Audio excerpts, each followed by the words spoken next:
So good evening, everyone. We're so glad that you are here. Welcome to this sacred space. We are calling this this Sunday evening gathering a satsang. Let us tell you why. This is a word that means a sacred gathering. You see, well, there are a lot of things that are sacred, but no one normal can get near to those things. And we don't like this. And there are many things that are sacred that lack attention. Sacred things like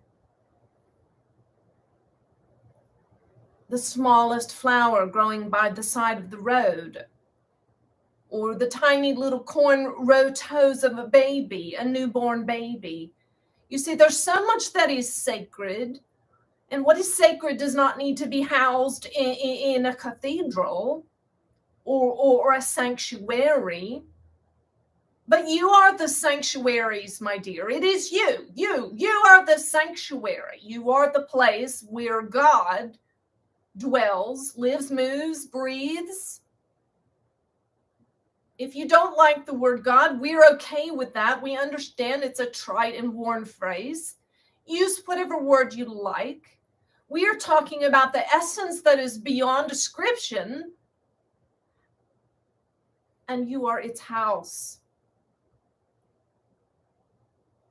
And you are the sanctuary. And so we acknowledge this, and we began acknowledging it even before you came. When this gentleman and his wife began preparing this room, we asked them to put down red carpet, and the vessel said, ugh, red carpet, really? And we said, yes, because we are rolling out the red carpet for these beautiful ones that will come to this sanctuary, this song, this sacred space. And it is only sacred, my dear, not because of the carpet on the floor, but because of you and because of the love with which this space was prepared, you see. And so satsang traditionally in the East was a word to describe these gatherings where people would come around enlightened ones, and they had this intuitive understanding from their culture that if they hung around an enlightened one, it was likely that some of that good stuff would rub off on them, you see. And so come, you enlightened ones. Yes, you are moving forward towards your own enlightenment. And really, moving forward is not quite the right word. It is more like this. You are beginning to wake up to the fact of your enlightenment, you being the sanctuary of something so beautiful and holy. And you are a specific designation, reflection, refraction of God that no one else can be. And so here we are in this sacred space, knowing that there are essences here which can rub off on us and lift us up and expand us and who we are. Now, there are physical bodies here. There are physical bodies in their living rooms watching. But what we want to open your eyes to is the reality that there are heavenly bodies, such as ourselves, that are here as well. You see, humans have a tragic flaw, and that is they do not believe in things they cannot see.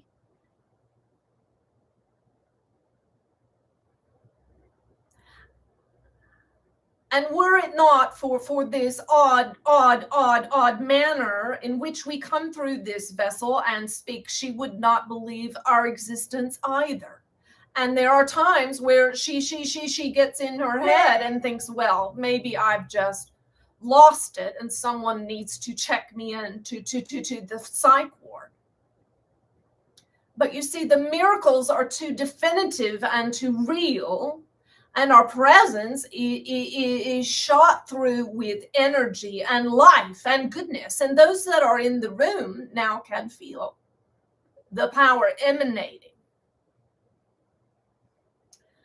In case you haven't met us, our name is Judah. We are a fifth dimensional collective of angelic beings. There are about 350,000 angelic souls in this collective called Judah. But we don't choose to operate as individuals. You see, we move together in flow as one being. Similar to if you've ever seen a swarm of birds in the sky. Maybe you've seen hundreds or thousands or more birds moving together as one. This is how we operate. We dwell primarily in the fifth dimension because, and not because we could not expand further, but because we want to be here in order to connect with human beings and be of service. Be of service. In your awakening, in your transformation, in your transcendence, and remembering the beautiful soul that you are, the sanctuary that you are. And there are many ways that we can help you with this task. Keeping in mind, as the gentleman said, we are not here to tell you what to do or how to do it. We are only here as your cheerleaders and perhaps to shed light on something maybe that you haven't noticed or that you've overlooked or that you have forgotten. So take what you like and leave the rest. We are here in service to the Creator, the Creator's will, and here to help you to align with your purpose and the purpose of the Creator for you.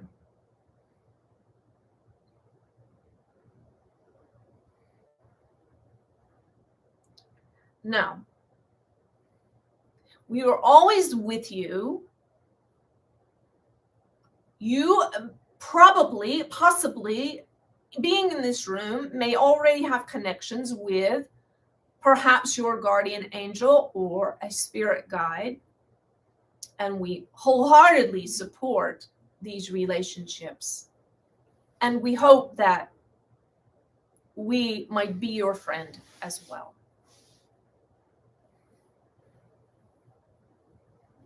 And if you feel the need to be adopted by someone in a spiritual realm who will uplift you and support you and be there for your needs, we are happy to take you in. We do not lack for resources. We are completely sourced by source. And we have unlimited resources for whatever concerns you. And yes, that sounds audacious, but you see, we're not human. We are designed by the Creator, and we do not have limitations, and this is characteristic of what it means to be fifth dimensional being. We are not limited by space or time. Now, we have a few things we want to share before we begin taking your questions. And we want to say that your questions are sacred to us, for they represent what is most important to you, what is on your heart. And so when we listen to your questions, we hear them as prayers to source energy, and we respond accordingly. But before that, we want to talk a little bit about perspective and attention. Now, we told a story in this space a few weeks ago, and we need to tell it again. Are you okay with that? Oh, that was weak. Are you out there? Yes. Oh, yes. Oh, there. Okay, thank you. So, there once were six blind men. They were friends, Every day they sat by the road and begged. And one day they heard a calamity and a crowd coming, and they said, "What's going on?" And someone said, "Oh, there's an elephant coming down the road. It's going to work in the forest nearby." And they had never seen an elephant, obviously, because they were blind. But they were excited about the prospect of experiencing this animal. And so as the animal approached, the 6 blind men moved forward to learn what an elephant was like. And the first grabbed hold of the tail and said, oh, I see. I know what an elephant is like. An elephant is like a rope. And the second blind man had a hold of the elephant's leg, and he said, "Oh no, what a fool you are. Of course it's not like a rope. It's like a tree. A tree."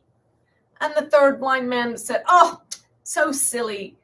The third blind man was feeling the side of the elephant. He said, "It's not like a rope or a tree. It's like a wall. And the fourth was feeling the elephant's large ear and said, "Oh no, dears, it's not like any of those things. It's like a fan. And the other said, no. He was feeling the trunk. He said, "Oh, no, it's like a snake." And the last blind man said, feeling the tusk, "Oh, no, it's hard and sharp. It must be like a spear." Now, we share this story to say that there's lots of, if you are tied into to some spiritual circles and media about these things, there's lots of talk of 3D and 4D and 5D and all this. Well, what world does it mean? Well, in the third dimension, in this story, for an example, they were all feeling, touching the same animal. But in the fourth dimension being the realm of thought and emotion, they were all having a completely different experience. Their thoughts about the elephant, their perspective was each very different, even though they were feeling the same animal.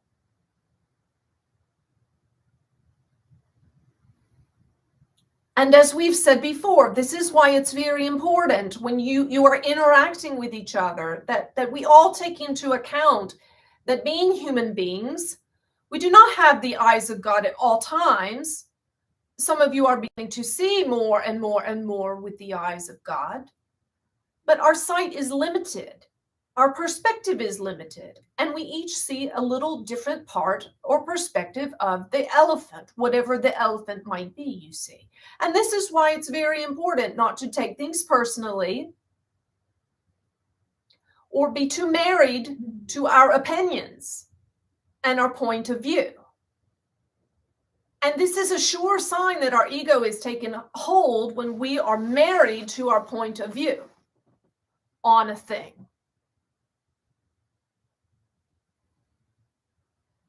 And it will surely keep us from seeing with the eyes of God, seeing the whole elephant.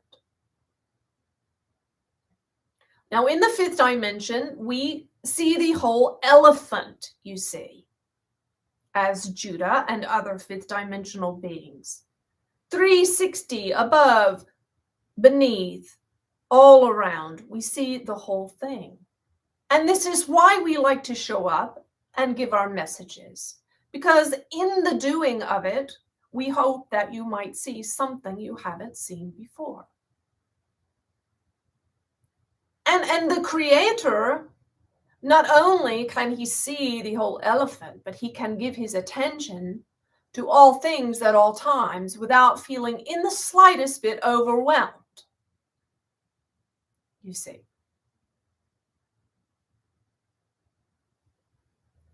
So let's talk a moment about attention. Attention. What you give attention to will grow. It shapes who you are. It shapes your ability to be more than what you are in this moment. Let's say we're all walking down the street. Perhaps we're all walking down the street. And so we all feel the hot asphalt under our feet. We hear the sound of the traffic whizzing by. We see the traffic lights. We are all basically having the same 3D, third dimensional experience. Are you with me? But in the fourth dimension, everyone is experience. You see, if a pickpocket is walking along with us down the street, the only thing the pickpocket sees is the pockets of the people walking by.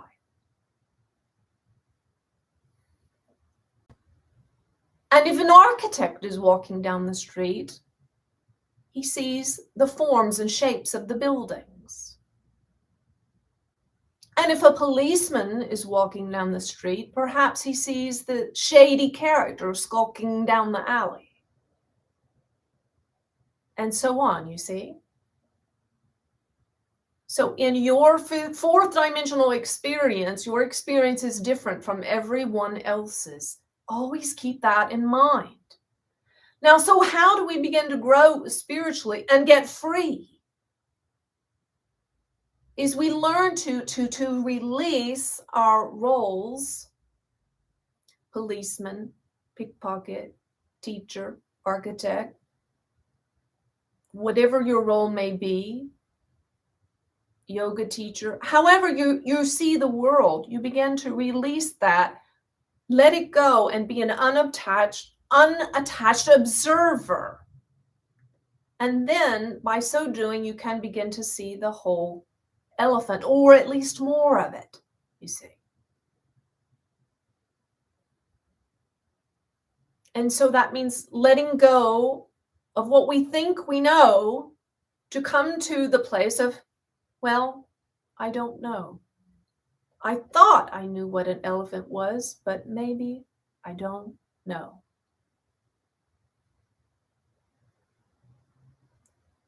And in this space of I don't know,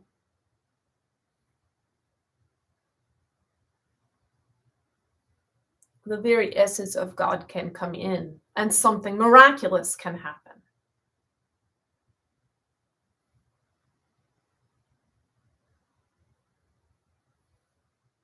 So what you give attention to will grow. What you resist will continue. It will persist on. And the problems that you give attention to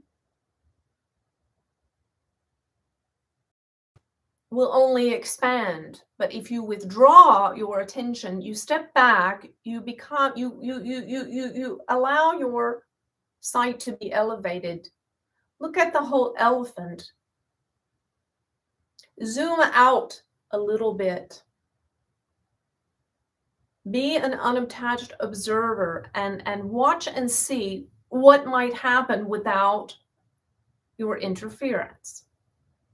Because most problems and issues resolve themselves with some divine indifference. Okay, we have said enough for now. We would love to hear your questions.